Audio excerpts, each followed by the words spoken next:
Hey everybody, this is Dan with All Systems Grow, and today we're going to be talking about the Go Green LED 6-lamp cob fixture. You know, LED technology has come a really long way in the past couple of years.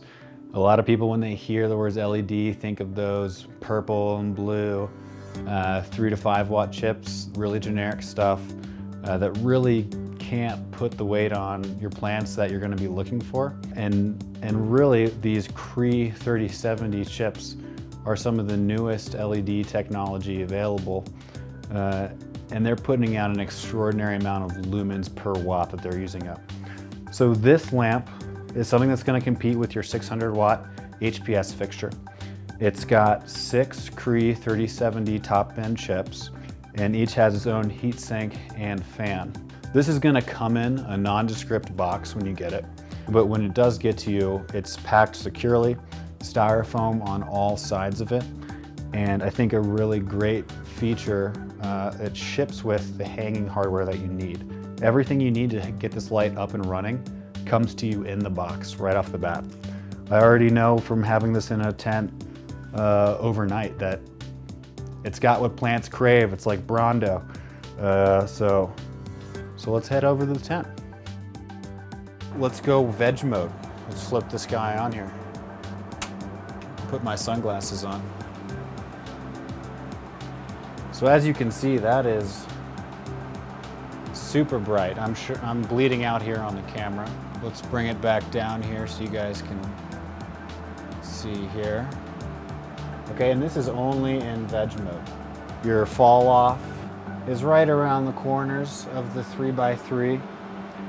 And you know, I didn't do any measurements to make sure this is dead center here. But let's go ahead and turn it all the way on to flower mode.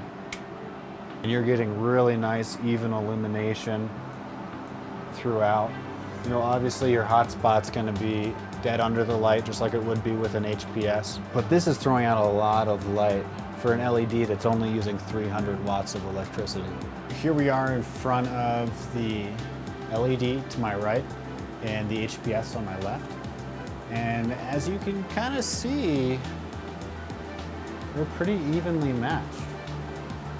And I gotta tell you, the ladies love this LED.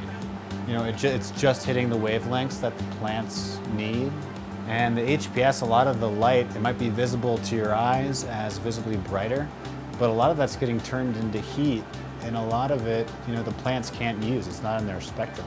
You know, a lot of people say with the HPS versus LED, your HPS yields might be 0.5 to 0.75 grams per watt, and a lot of people are seeing with the LEDs a gram per watt to 1.5 grams per watt. So that's going to put it on an even playing field when you do the calculations with that 300 watt draw from the wall. And just from having this in here, switching out my 600 watt metal halide, recently, I mean, the plants have really taken off, and you can see them praying towards the light, which makes any grower happy. You know, you can run twice as many lights with the same electricity, and even saving some since you're not using the exhaust fans. You're not sending out your heat somewhere and you're not having to cool that room down. These are a perfect light for a 3x3, and I can't wait to see what they do for me.